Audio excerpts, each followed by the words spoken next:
In this video, you will see me working with a hypothetical patient who has had an anterior hip replacement.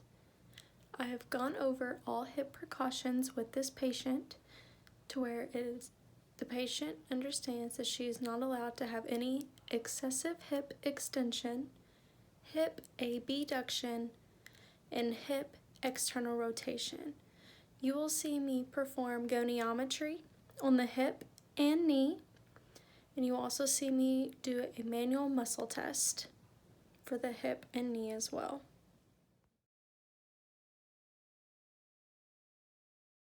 So first what I'm going to do is I'm going to do hip flexion goniometry. So normal range for this is 0 to 120. So all you'll have the patient do is bring this leg up, and then the patient will hold their knee, so then it forms hip flexion right here.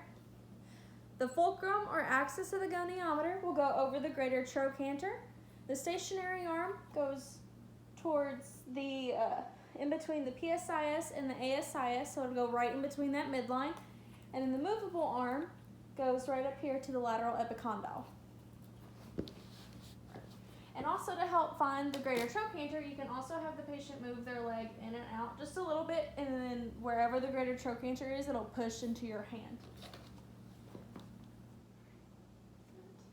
And then you'll find the PSIS and the ASIS, and then go right in between there. And the movable arm goes straight up to the lateral epicondyle.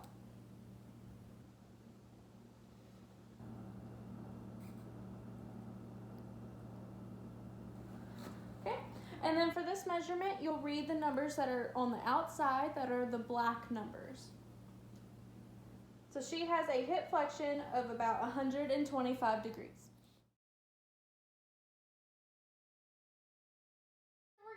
We're going to do knee flexion. So we're just going to have the patient bring their foot towards their bottom. Normal range for knee flexion is 0 to 135. So the fulcrum or axis will go over the lateral epicondyle.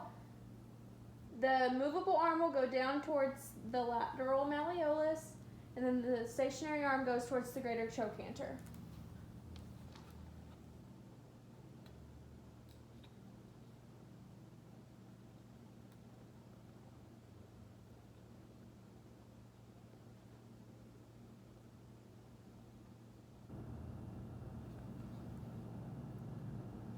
This patient has about 157 degrees knee flexion.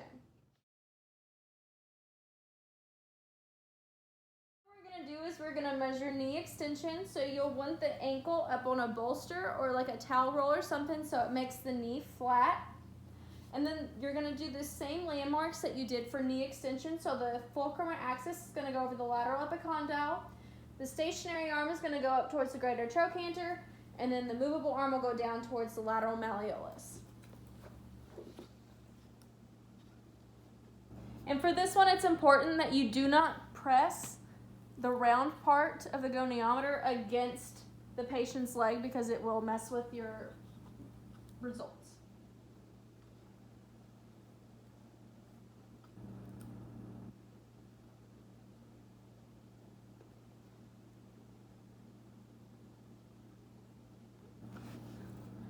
All right, and then this patient has 0 degrees knee extension, which is what the normal range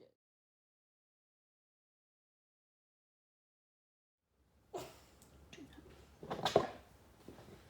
All right, so now what we're gonna do is we're gonna measure hip abduction.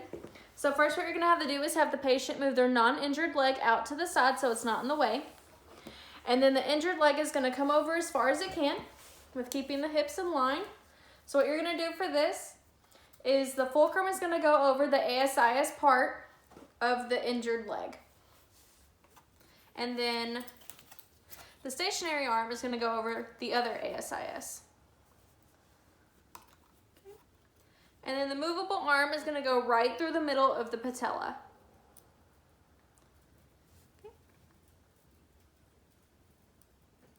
And then for this measurement, you're going to read the outside red numbers. So her hip abduction is approximately 11 degrees.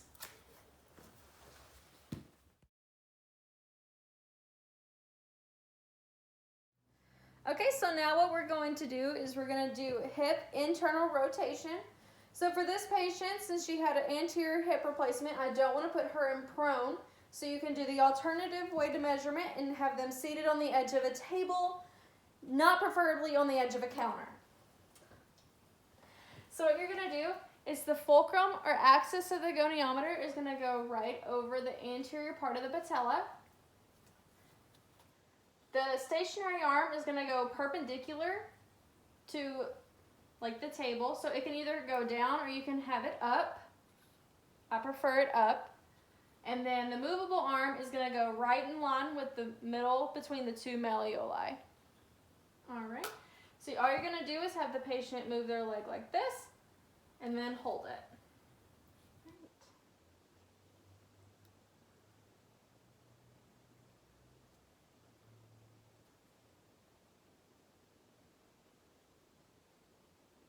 All right, and then for this one, you're also going to read the black outer numbers as well. So her internal rotation is approximately 22 degrees.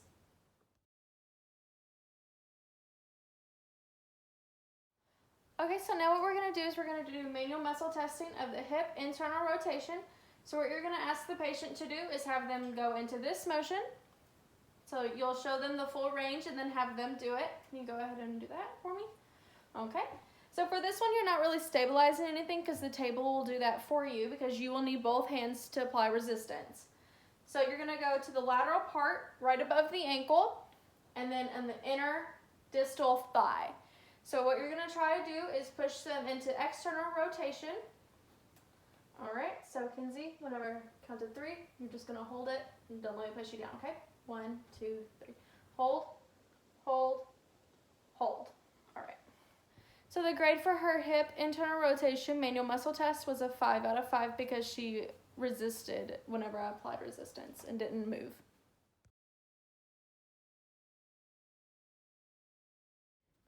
For gravity eliminated hip internal rotation manual muscle testing, you're going to have the patient lying in supine, and all you're going to have to do is have the patient roll their leg in and then back out. Okay? And then that's gravity eliminated.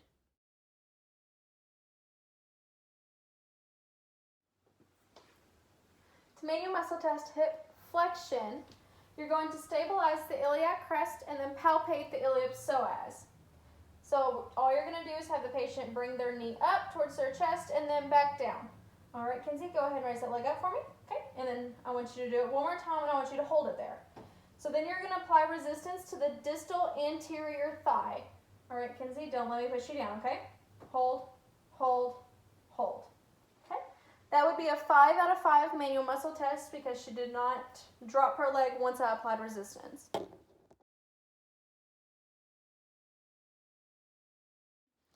To manual muscle test hip adduction, all you're going to do is you're going to take their top leg and hold it because you're going to test the bottom leg. Your trunk is going to stabilize their pelvis as you palpate the middle part of the femur. So, Kinsey, what I want you to do is I want you to bring this leg up, okay? You can drop back down, and then pull it back up one more time, and then hold it, okay? And then you're going to apply resistance in the middle part of the femur, the same place you palpated, okay? Kinsey, don't let me push you down. Ready? 1, 2, 3. All right. That would be a 5 out of 5 manual muscle test. For gravity eliminated hip adduction manual muscle test, all you're going to do is have the patient lie in supine, place a towel or something slick that they can slide their leg on underneath their leg and foot, and then all you're going to do is have them bring their leg in and then back out. And then that's hip adduction, gravity eliminated.